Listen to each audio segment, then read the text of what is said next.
Hello and good evening. This is QTV News and I am Mamudu Gajaga. Welcome and thank you for joining us. First, here are the main local and sports news headlines. President Adama Barrow on Wednesday signed into law the much-anticipated Access to Information Bill in fulfillment of one of his 2016 campaign pledges. The construction of Basse Bridge has been a welcome development as people in the region await its inauguration. We will hear from those working and using the crossing point. The Gambia Press Union, in collaboration with a local media and communication agency, on Monday began 3 days training for journalists on the role of the media in peaceful elections. The caravan, organized by the Ministry of Health team in URR, embarks on a massive sensitization drive within the region by visiting public institutions to roll out the Johnson & Johnson vaccine. In sports news, the head of competitions at the Gambia Football Federation has described the just-ended 2020-2021 GFF National League season as a success. Those were the main news headlines, and now the news in detail.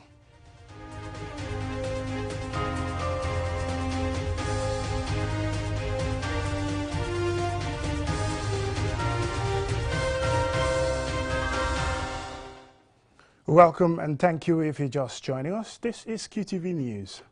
President Adama Barrow on Wednesday signed into law the much-anticipated Access to Information Bill in fulfillment of one of his 2016 campaign pledges.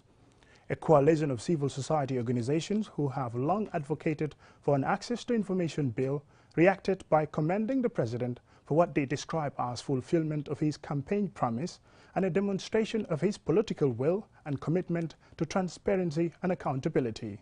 Mudulamin Choi has the rest of the details. It is a promise made and kept after 5 years of close collaboration with civil society organizations to deliver on a bill that guarantees the rights of the public to access information from public bodies. President Adama Barrow has reacted on his Twitter page in a statement that reads, "Today, I have delivered on a campaign pledge. The Right to Information Bill was signed into law. My government is devoted to transparency and accountability, and I believe that every citizen has the right to information." End of quote. This is described as a historic achievement, not only because the country now has its first legislation on access to information, but also for marking the first time government and civil society worked closely in collaboration to deliver the mission from start to finish. Here is the Vice President of the Gambia Press Union. The GPU will take a bold step in popularizing this and also engaging government to ensure that certain institutions are established, like the Commission, the Information Commission, which is very important, and ensure that we remind government's commitment towards having this, the implementation of the law to the latter. The chairman of the Coalition of Civil Society Organizations on Access to Information, John Charles Njai, reacts to this development, saying it is a landmark achievement and a victory for all Gambians to celebrate. This will strengthen our democracy, because if you have access to information where public officials now don't fear to give out information, it calls for more transparency and accountability. So I think this is a step in the right direction by the government of the Gambia, by both the executive and the National Assembly, to ensure that our governance is more transparent and more accountable to the people that put them there. The Gambia has become the last Anglophone country in West Africa to enact such legislation after Ghana adopted its in 2019, a year when the access to information was tabled at Gambia's National Assembly. Ade Darami, head of QTV News, has contributed to the development of UK and Sierra Leone's freedom of information, and he shares his view on what it takes to make sure the law serves its purpose for the public. For this to be operational, actually needs a whole network of people involved, as well as an information commissioner and the information commissioner's office. You need in every government body and every public body, you need people who are themselves information officers who keep that information, and they have to keep it in a certain way. You know, one organization can't keep it in one way and another organization in a different way. They have to keep it in the same way, and it has to be in a way that if somebody requests it, they can get it. Towards that direction, the Access to Information Act established an independent information commission of 5 members appointed by the President in consultation with the Public Service Commission and subject to confirmation by the National Assembly. The Commission has a duty to hold hearings in public unless deemed inappropriate and has powers such as to issue written order obliging the production of information, require the production of information to which access has been refused based on an exemption under this Act, for the purpose of deciding whether it is an exempt document. Globally, over 120 countries have such legislation, 23 of them in Africa, with the West Africa sub-region accounting for about 50%. The Gambia is joining the rest of the world in becoming a democratic country with a constitution that guarantees human rights for Gambians, and access to information legislation is further confirmation of this. Mohamed Lamin Choi, QTV News. Well, good development there, but we now await the implementation of the Access to Information Bill. On to our next story. The construction of the Basse Bridge has been a welcome development as people in the region await its inauguration. However, it is going to be a significant change for many working at the crossing point. Our reporter in URR, Alhaji A.F. Jallo, has more on this story. The long-awaited opening of the bridge that connects the North Bank in Upper River region to the provincial capital in Basse is near, bringing to an end the nightmare of crossing with canoes and ferries. All this will come to an end when President Barrow commissioned the bridge come October 2021. The Alcalo of Kerawan Badala said the coming of the bridge has boosted his community. He added that this development has attracted a lot of people in securing land in their area. Develop ko jamanu an wadi o nebama haalede kono ko jamanu an Allah wadi hebi develop o ala ko hatti. I thank Allah for this development. This has been long planned, but now it has materialized. This development has no ending. Imagine, previously, if we had to transport our sick people to Basse, especially at night, it was always a nightmare for us. But now, we can cross over at any time to go to Basse. This is what we call development. Our children will go to school without delay or incur any cost of paying for canoes or ferry. Our women can visit the market anytime they wish. We are indeed very happy. Now I know development has come to our doorstep. At the moment, businessmen, rich men are rushing over to grab land in this area. Thank the government of the day for this life-changing opportunity. Sambu Fati and Mamadou Jallo, both commuters, hailed the government for the foresight and the unprecedented development that transpired in URR.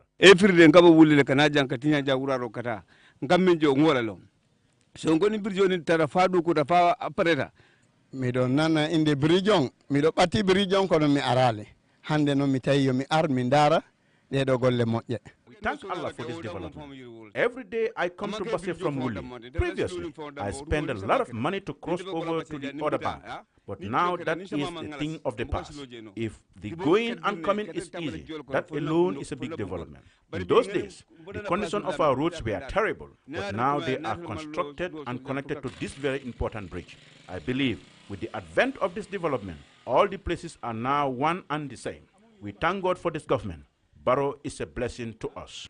Bridges are a critical component of a nation's infrastructure.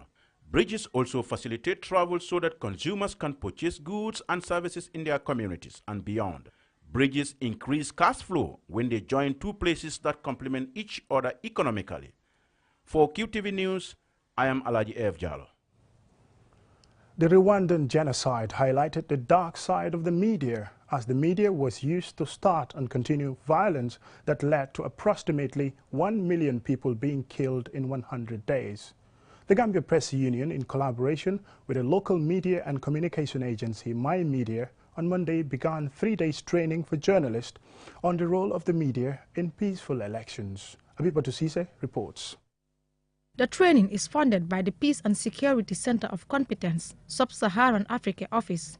The theme for the training, Towards a Peaceful, Democratic Elections in the Gambia, highlights the media's important role during elections in serving as a medium to raise political awareness and educate the electorates in making informed choices.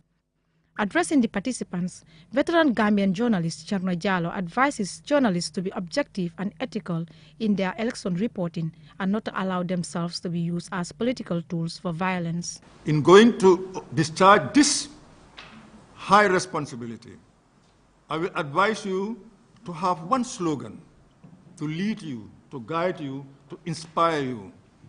Gambia first. Gambia first. Let that be your slogan. Let that be your guide in the coming election and in all elections. Highlighting the importance of the training, Mohamed Ba, the Vice President of the Gambia Press Union, says the GPU has conducted a series of training courses for journalists to build their capacities after 22 years of dictatorship. In discharging your duties, as stipulated in the Constitution and other relevant laws of the land, the media should bear in mind that we have to do it through impartiality and following the ethics. We have the Cherno Jallow Code of Ethics.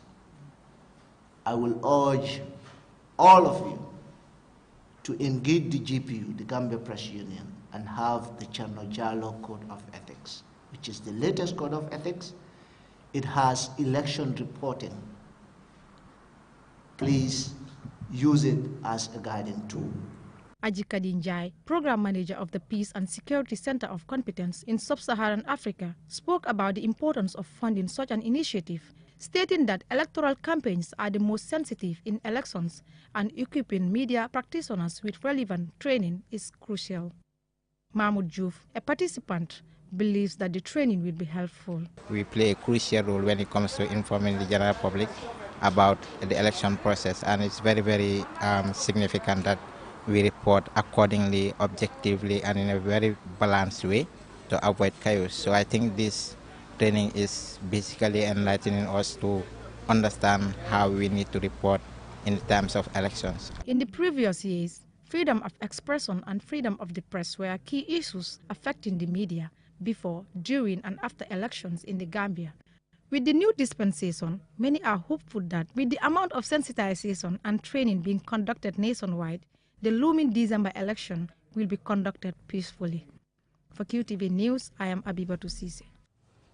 Now, the caravan organized by the Ministry of Health team in URR embarked on a massive sensitization within the region to galvanize the public to visit institutions to roll out the J&J vaccine. Alhaji A.F. Jallow again. The regional response team has taken a proactive role in rolling out the J&J vaccine in the Upper River region by organizing a caravan to sensitize the public by countering misinformation circulating on social media to get the public's trust. The Basse police station was where most of the security officers and members of the public took their jabs. Inspector Abdullah Jallow spoke to us after taking his jab. He said that he is now convinced the pandemic is real. He added that for the region to have what is called herd immunity, people should come out to take the injection.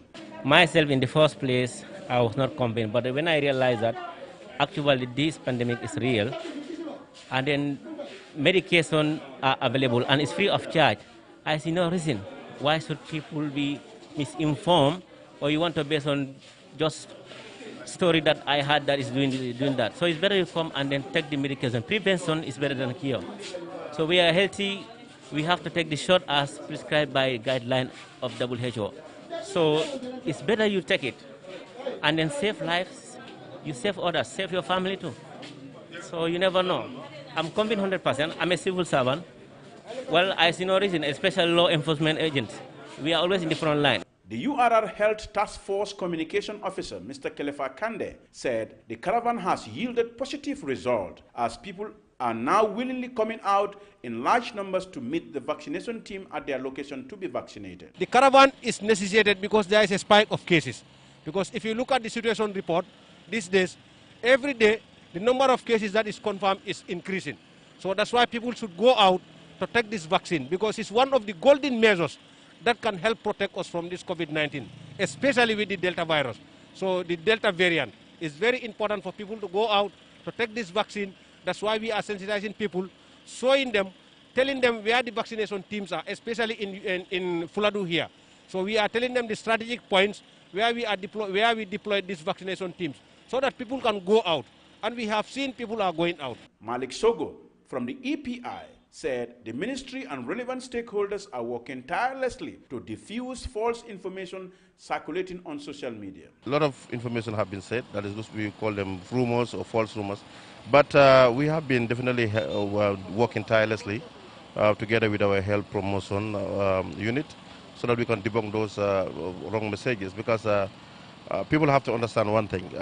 We are the health workers, and then we are giving them the correct messages.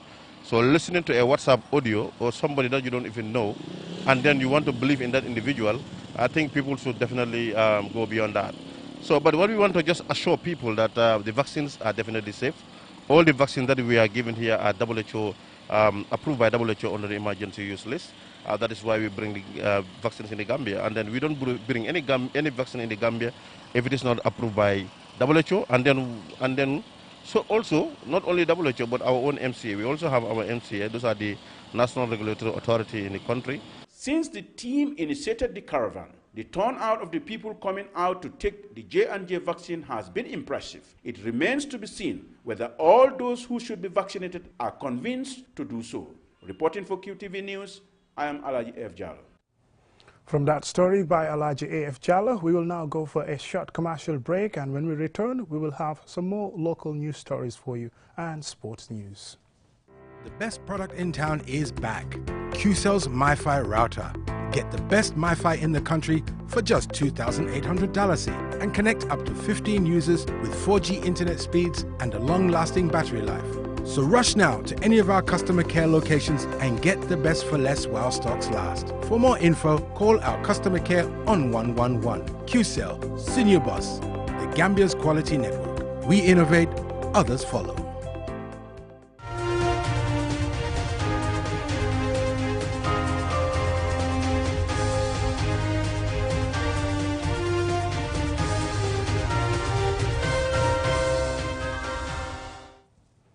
Welcome back from that short commercial break, and if you're just joining us, this is QTV News. Over the years, the car wash business has created employment for Gambian youths who mainly depend on the craft for a livelihood. As the business gains prominence and becomes more visible along our major roads, QTV went to find out why the business is gaining popular. The mentality of many Gambian youths trying to use the so-called back way to get to Europe, supposedly to find greener pastures, has claimed many young lives. But not everyone wants to venture on this perilous journey. Some are determined to stay and hope to make it in the Gambia. Buba Cisse is among the Gambian youth who choose car wash business as a source of income. Cisse says he tried using the back way to Europe, but unfortunately his journey did not go as planned. He got stuck in Libya for nearly 2 years and returned home in 2017.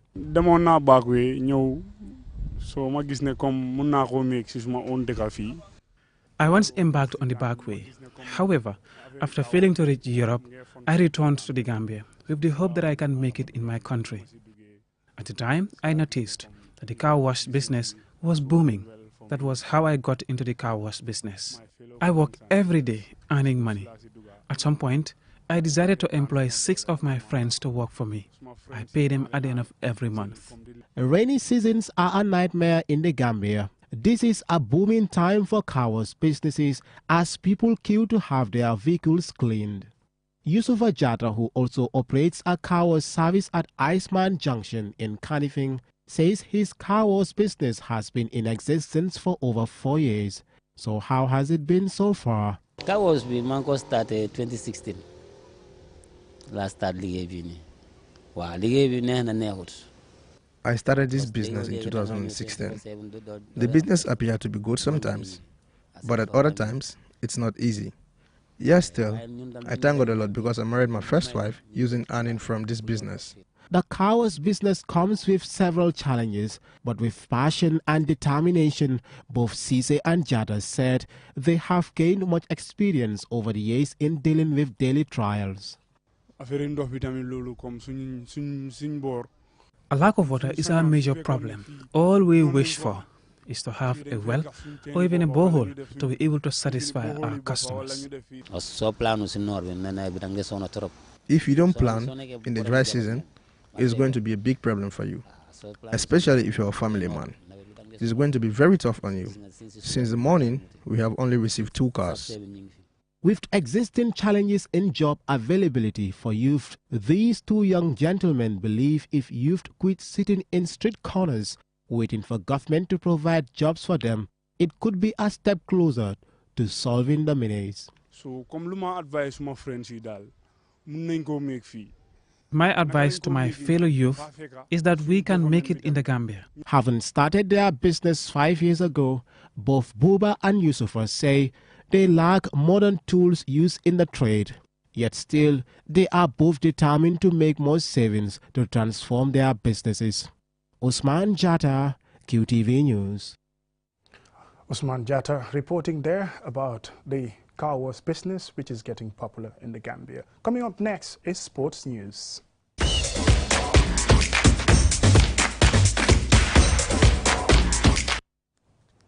In sports news, the head of competitions at the Gambia Football Federation has described the just ended 2020-2021 GFF National League season a success. Second Vice President Ibu Faye was speaking to QTV's Babukar Sy, and here is the story. The National Leagues have come to its climax with Fortune Football Club crowned champions of the male first division, Falcons winning the second division, and Police Ladies winning the female league. In what was a difficult season due to the COVID-19 pandemic, the Football Federation managed to successfully complete the season despite the challenges. Ibu Faye, the second vice president of the Gambia Football Federation, who doubles as the head of all competitions, recalls some memorable events during the 2020-2021 season. Fortune's winning the league, that's the most eye-catching. Fortune is not one of the usual suspects. And they started the league in the first round. They did extremely well, gathered the necessary points they needed, and then just managed the second round. That shows maybe the maturity of the coach, and also it helps, the players well motivated. In the second division, Falcons also, they did extremely well, and winning the league, even before the league ends, and also the relegation was tough, very, very tough. About 8 teams competing to be relegated, both in the first and second division, it was tough, so Police winning the female league, denying Red Scorpions, the usual suspect that normally wins the league, and now you have teams from CRR and URR competing in the league. Despite the successes registered during the season, the Football Federation also registered some hiccups, among which was the lack of grounds to play the games. Going into the next season, which is expected to start in November, Vice President Faye said they are hopeful that at least 3 grounds will be ready for the start of the 2021-2022 season. What if the proposed grounds are not ready in time for the commencement of the league? This is Ibu Faye again. We have to strategize. We must strategize to do that. Normally you have plan A and plan B. If it doesn't happen, we have to look at what is plan B. But plan A for now is to make sure that we complete at least 2 or 3 grounds. Mr. Ibu Faye is also the Gambia's only independent stadium manager, a venue which is currently under FIFA and CAF suspension to host international games because of its dilapidated condition. What is he doing to fix this before the next round of international games? We are fixing now, even now, maybe in a few weeks' time we'll have the scoreboard ready, the PA system ready. We are doing the public toilets, spectators' toilets for now, the grass pit. What they want for the pavilions, that's a big challenge, and to have a seated pavilion throughout. Ibu Faye is optimistic that the current work to renovate key areas of the stadium will be enough for FIFA and CAF approvals for temporary hosting of games, with the CAF Champions League preliminary qualifier just around the corner on the 11th of September, when league champions Fortune Football Club will take on ES Satif of Algeria at the Independence Stadium. Babukar Sy, QTV News. Now, before we end this news bulletin, let's have a recap of our main news headlines. President Adama Barrow on Wednesday signed into law the much-anticipated Access to Information Bill in fulfillment of one of his 2016 campaign pledges. The construction of the Basse Bridge has been a welcome development as people in the region await its inauguration. We heard from those walking and using the crossing point. The Gambia Press Union, in collaboration with a local media and communication agency, on Monday began 3 days training for journalists on the role of the media in peaceful elections. The caravan, organized by the Ministry of Health team in URR, embarked on a massive sensitization within the region by visiting public institutions to roll out the Johnson & Johnson vaccine. And in sports news, the head of competitions at the Gambia Football Federation has described the just ended 2020-2021 GFF National League season as a success. That's all we have for you in this news bulletin. Thank you very much for watching, but don't forget to join us at 10 for another bulletin.